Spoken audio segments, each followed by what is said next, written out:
Salam NKRI teman-teman semuanya. Penjelasan Hasto setelah diperiksa KPK yang seolah-olah dirinya terzolimi dan diperlakukan tidak baik itu terbantahkan oleh penjelasan KPK yang sebenarnya.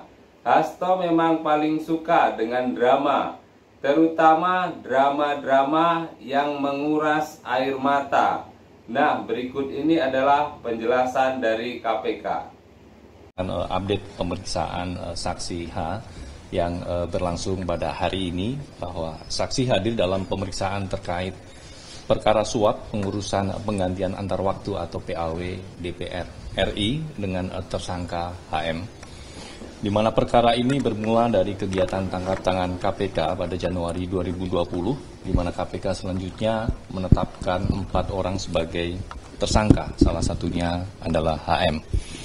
Di mana sampai dengan saat ini HM masih berstatus sebagai DPO KPK. Kemudian dalam pemeriksaan hari ini, penyidik menggali informasi dan keterangan dari saksi saudara H terkait perkara tersebut. Di mana dalam pemeriksaannya penyidik menanyakan salah satunya adalah keberadaan dari alat komunikasi milik saksi H.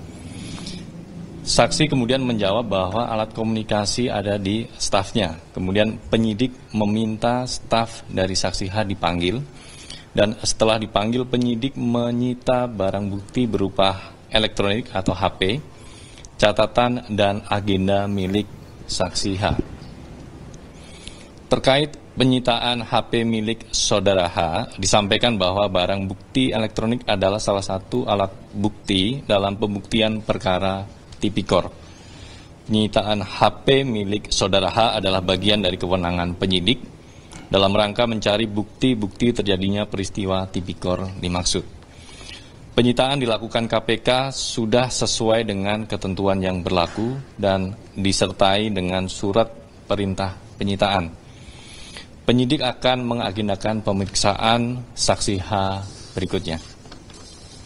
Kemudian terkait pernyataan saksi yang dibiarkan kedinginan di ruangan pemeriksaan, kami luruskan bahwa saksi H pada saat itu diberikan kesempatan untuk membaca BAP dan mengkoreksi BAP yang disodorkan oleh penyidik.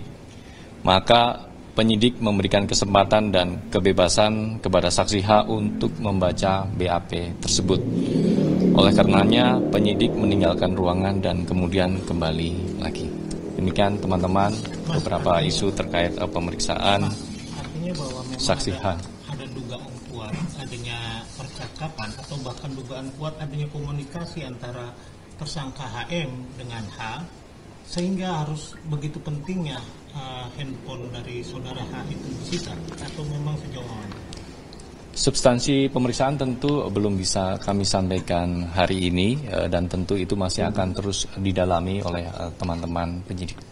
Mas, soal penggeledahan stafnya yang bernama Kusnadi itu kan disebutnya katanya Kusnadi kayak dijebak gitu ya Mas ya. Itu sebenarnya benar ada kayak gitu nggak sih Mas? Sesuai sama cerita sama pernyataan dari Mas Hasto. Tentu semua proses pemeriksaan di KPK sudah sesuai dengan mekanisme dan prosedurnya, termasuk ketika melakukan penyitaan alat komunikasi ataupun HP ya, sudah disertai dengan surat perintah penyitaan.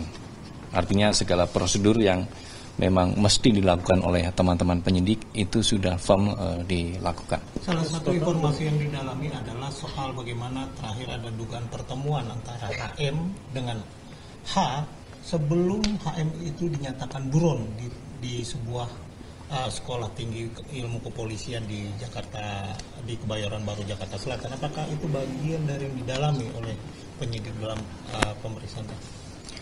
Itu masuk ke substansi pemeriksaan yang tentu belum bisa kami sampaikan hari ini. Mas, total berapa handphone sih Mas yang diambil penyidik? Ada 3 ya?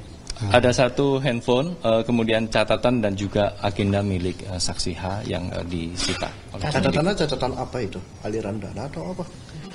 Itu tentu belum bisa kami sampaikan catatannya seperti apa, agendanya berisi apa begitu ya. Tadi kan Termasuk tasnya juga di situ. Tas juga ya? Tadi kan pengakuannya tadi katanya suruh bawa tas sama HP, itu tasnya disita juga atau dia malah balik bawa 3 tas nih? Nanti kami akan cek kembali. Mas, tim hukum Hasto juga malam ini akan melaporkan ke Dewas KPK terkait penyitaan ponsel yang dilakukan di KPK. Tanggapan dari KPK seperti apa, Mas? Pelaporan terhadap Dewas tentu itu menjadi hak setiap masyarakat ya, begitu ketika mengetahui misalnya adanya dugaan pelanggaran etik sebagaimana kewenangan di Dewas. Tentu kami juga menghormati hal tersebut. Namun kami perlu pastikan bahwa setiap proses pemeriksaan sudah dilakukan sesuai dengan SOP dan mekanismenya. Emang malam-malam masih ada Dewas, Mas? Cukup ya teman-teman ya, udah ya. Nah, begitulah penjelasan dari KPK yang begitu terang, gamblang. Bagaimana menurut teman-teman semuanya? Terima kasih sudah menonton. Salam NKRI. Hurrah!